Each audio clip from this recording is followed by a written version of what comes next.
भारत सरकार की एक योजना है जिसके अंतर्गत पूरे देश के प्राथमिक और माध्यमिक विद्यालयों के छात्रों को दोपहर का भोजन निःशुल्क प्रदान किया जाता है। बुरहानपुर जिले में बच्चों के लिए शालाओं में मिलने वाला भोजन केंद्रीयकृत रसोई घर से निर्मित होकर शालाओं में वितरित होता है, लेकिन अधिकारियों की मिलीभगत से यहाँ भी बड़ा गड़बड़झाला देखने को मिल रहा है।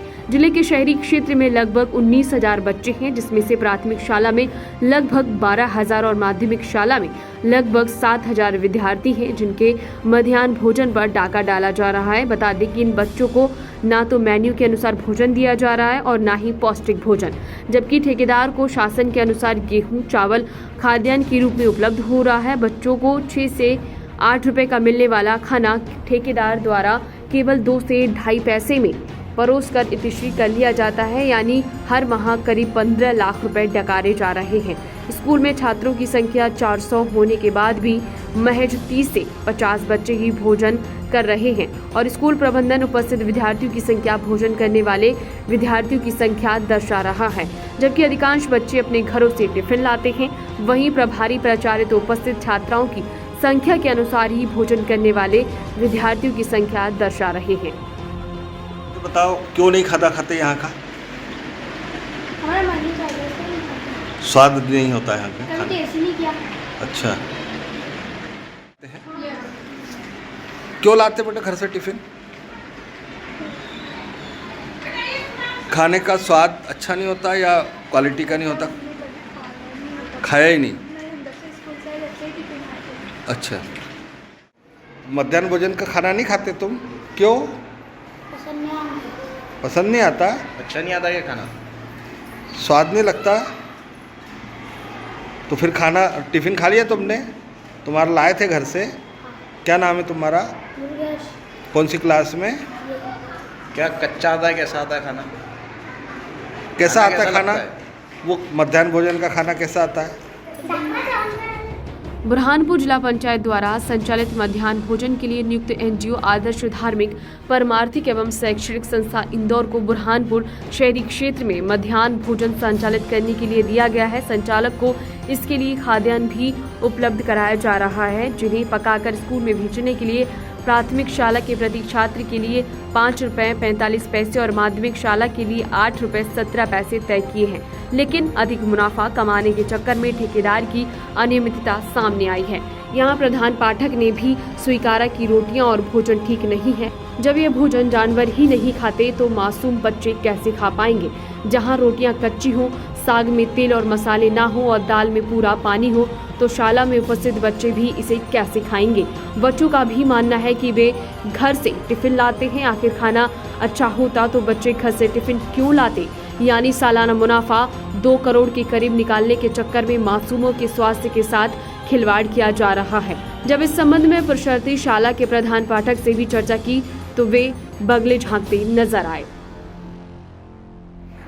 थोड़ी कभी रोटी जल्दी हुई होती है और बहुत कड़क भी होती है, पूरियाँ तो बहुत कड़क होती है। अच्छा। खाई भी नहीं जाती। अच्छा। और कभी कभी जो पानी है ना पतला पतला का सब्जी वाला। अच्छा। हाँ, सब्जी पतली पतली होती है। अच्छा, ये अच्छा नहीं लगता। यानी स्वाद नहीं होता भोजन में। जब हमारी टीम भारत मैदान प्राथमिक शाला पहुंची तो छात्र छात्राएं साथ ही बैठे थे, जिसमें अधिकांश बच्चों ने भोजन नहीं किया। उनका मानना था कि बच्चे घरों से टिफिन लाते हैं, वही खाते हैं। यहाँ का अच्छा नहीं लगता? कौन सी स्कूल है ये? कौन सी क्लास? और आज की उपस्थिति हमारी 100 है। लेकिन देखा गया कि बहुत कम बच्चे जो है मध्याह्न भोजन लेते हैं, बाकी बच्चे मध्याह्न भोजन नहीं लेते हैं। अधिकतर बच्चे तो रिसेस, जैसे छोटी रिसेस होती है ना, उस टाइम खा लेते कुछ ना कुछ ला के, और जो विशेष भोजन में सभी बच्चे खाते हैं। तो वो बच्चों का कहना है कि हमारा रुचिकर भोजन नहीं आता और स्वाद वाला भोजन नहीं, इसलिए हम लोग नहीं खा रहे, ऐसा। और वो बच्चों का लुक आउट है सर, अपन क्या बोल सकते हैं। और यहाँ हालांकि हम रोज़ सकते हैं खाना, और उसके बाद ही उनको देते हैं बच्चों को खाना। अच्छा, तो आप ऐसा कभी बच्चों की तरफ से कभी ऐसे शिकायत नहीं दर्ज कराई कि बच्चों को रुचिकर भोजन थोड़ा सा? बच्चों को हम पूछते रहते हैं तो बच्चे तो वो बोलते हैं कि अच्छा खाना है, हम खा रहे हैं। अभी मैंने कई बच्चों से पूछा तो उनका कहना है कि रुचिकर नहीं था, इसलिए हम लोग नहीं खाते। कोई कोई बच्चे जैसे उनको पसंद नहीं आता तो वो तो बच्चों का लुक आउट है ना, अपन उनका कुछ नहीं बोलते। जब हमारी टीम एकीकृत रसोई घर पहुंची तो वहां स्वच्छता का ठिकाना नहीं था। जहां भोजन था वहीं मक्खियां थीं। यही नहीं, खाने के लिए खुला तेल उपयोग में लाया जा रहा था। साथ ही यहां भोजन बनाने के लिए लकड़ी और घरेलू गैस का उपयोग हो रहा था। जब संचालक विनोद जैन से चर्चा की तो उन्होंने व्यवस्था को सुधारने की बात कही। नहीं, ऐसी तो कोई बात नहीं। खाना आप टेस्ट आपको भी दिखाया भी मैंने सैंपल, आप यहीं पे आपने देखा भी जो बन के आया है वही हमने दिखाया कि देखो ये खाना है। दर संख्या भी में कुछ गड़बड़ी दिख रही है, जैसे नहीं ऐसी तो कोई ज़्यादा लिखे जा रहा है। नहीं, ऐसी तो कोई प्रॉब्लम नहीं है सर। नहीं, अब देखो हम भी बात करेंगे ऐसा क्यों है। बाकी खाना तो हम जितना मांगते हैं उतना दे के आते हैं पूरा। तो घरेलू टंकियों का यूज़ हो रहा तो संस्था नो प्रॉफिट नो लॉस में काम कर रही है, तो शासन की अनुमति है इसमें। हाँ है ना। फायर के ये लगे अपने पास। हाँ फायर देखा गया कि जो खाना बनाने वाले लोग हैं उनके हाथों में ग्लव्स नहीं है, बालों अभी तो काम खत्म हो गया, साफ सफाई चल रही है सर। तो इनके पास रहता है। हाँ फिर रहता है ना, कैप्टन वगैरह सब रहते हैं ना। मौजूद है सर, क्या अभी मौजूद है। हाँ। जब इस संबंध में जिला शिक्षा अधिकारी संतोष सिंह सोलंकी से चर्चा की तो उन्होंने शालाओं में जाकर औचक निरीक्षण और एकीकृत रसोई घर के भी औचक निरीक्षण की बात कही।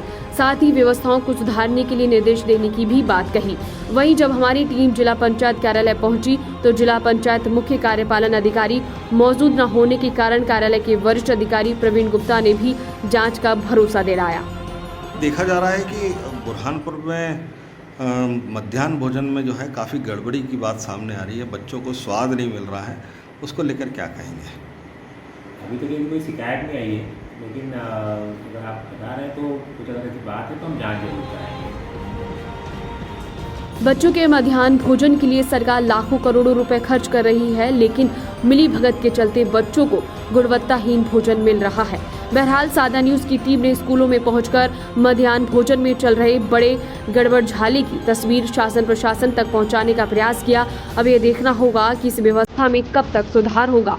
बुरहानपुर से सादा न्यूज के लिए गोपाल देवगढ़ की रिपोर्ट।